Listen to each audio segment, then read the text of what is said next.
ಪುರಹರಿಯು ಬಂದ ಉದ್ದೇಶವನ್ನು ಈ ಸಭೆಯಲ್ಲಿ ಪರಮ ಪೂಜ್ಯರಾದ ಆಚಾರ್ಯರೇ, ವೃದ್ಧರೇ, ಗೌರವ ಪಕ್ಷೀಯರೇ, ನಾನು ಈ ದಿನ ಪಾಂಡವರ ರಾಯಭಾರಿಯಾಗಿ ಬಂದಿದ್ದೇನೆ. ಅವರು ಕಳುಹಿಸಿರುವ ಸಂದೇಶವನ್ನು ನಿಮ್ಮ ಮುಂದಿಡುವುದು ನನ್ನ ಅಭಿಮತ. ಕುರುಪಾಂಡವರ ಭವಿಷ್ಯ ರಾಜಕಾರ್ಯ ವ್ಯವಸ್ಥೆಯು ಈಗ ನಿರ್ಣಯಿಸಲ್ಪಡಬೇಕಾಗಿರುವುದರಿಂದ ನಾನು ನಿಮ್ಮ ಮುಂದಿಡುವ ಪ್ರಶ್ನೆಗಳನ್ನು ನೀವು ಅನುಗ್ರಹಿಸಿ ಗಮನಿಸಬೇಕಾಗಿ ಹೇಳುತ್ತೇನೆ. ಈ ವಿಷಯದಲ್ಲಿ ನೀವು ಉಪೇಕ್ಷೆ, ಪಕ್ಷಪಾತ, ಅಸಂಬದ್ಧ ಪ್ರಲಾಪ, ಆತುರ ಮುಂತಾದ ಭಾವನೆಗಳನ್ನು ತ್ಯಜಿಸಿ ತೀರ್ಪು ಕೊಡಬೇಕಾಗಿದೆ.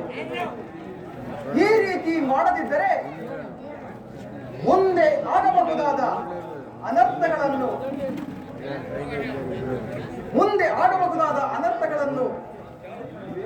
ನೀವೇ ಕಾರಣವಾಗಿರಿ.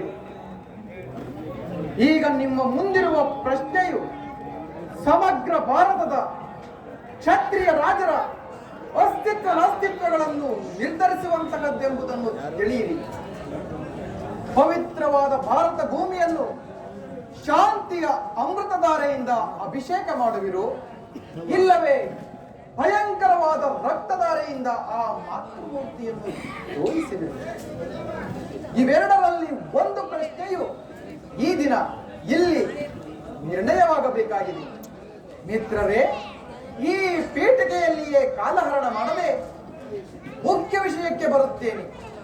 ಕಪಟ ದ್ಯೂತದಲ್ಲಿ ಪರಾಜಿತರಾದ ಮೇಲೆ ಸತ್ಯವಂತರು, ಧರ್ಮಶೀಲರೂ ಆದ ಪಾಂಡವರು ತಮ್ಮ ಪ್ರತಿಜ್ಞೆಯಂತೆ ವನವಾಸ, ಅಜ್ಞಾತವಾಸಗಳನ್ನು ಪೂರೈಸಿಕೊಂಡು ಹಸ್ತಿನಾವತಿಗೆ ಹಿಂದಿರುಗಿದರಲ್ಲವೇ? ಇನ್ನು ನಿಮ್ಮ ವಾಗ್ದಾನ ಉಳಿದಿದೆ. ಈಗ ಅವರು ನನ್ನೊಡನೆ ಈ ರೀತಿ ಸಂದೇಶವನ್ನು ಕಳುಹಿಸಿದ್ದಾರೆ: ನಾವು ಪ್ರತಿಜ್ಞೆಯಂತೆ ನಡೆದುಕೊಂಡೆವು. ನಮಗೆ ನ್ಯಾಯವಾಗಿ ಸಲ್ಲಬೇಕಾದ ಅರ್ಧ ರಾಜ್ಯವನ್ನು ನಮಗೆ ಕೊಡಿ. ಸಭಾಸದರೇ, ಪಾಂಡವರ ಈ ವಿನಯ ವಚನಗಳನ್ನು ಕೇಳಿದಿರಾ? ಬಾಲ್ಯದಿಂದಲೂ ನೀವು ಅವರ ಮೇಲೆ ತೋರಿಸುತ್ತಿದ್ದ ದೀರ್ಘ ವೈರವನ್ನು ಮರೆಯಲು ಪಾಂಡುನಂದನರು ಸಿದ್ಧರಾಗಿದ್ದಾರೆ.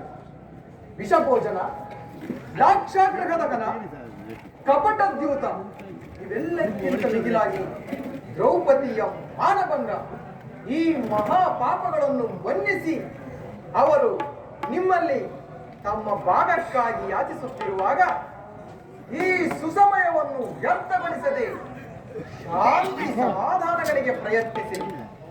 ಅವರ ಸಂದೇಶದೊಡನೆ ನನ್ನ ಸಂದೇಶವನ್ನು ಸೇರಿಸಿದ್ದೇನೆ. ಸರ್ವಜ್ಞರಾದ ನಿಮಗೆ ನಾನು ಹೆಚ್ಚಿಗೆ ಹೇಳುವ ಅವಶ್ಯಕವಿಲ್ಲ. ಮುಂದೆ ವಿಚಾರ ಅವಿಚಾರಗಳನ್ನು, ಕರ್ತವ್ಯ ಅಕರ್ತವ್ಯಗಳನ್ನು ನಿರ್ಣಯಿಸುವುದು ಪ್ರಾಜ್ಞರಾದ ನಿಮ್ಮೆಲ್ಲರಿಗೂ ಸೇರಿದ್ದು. ಭೀಷ್ಮ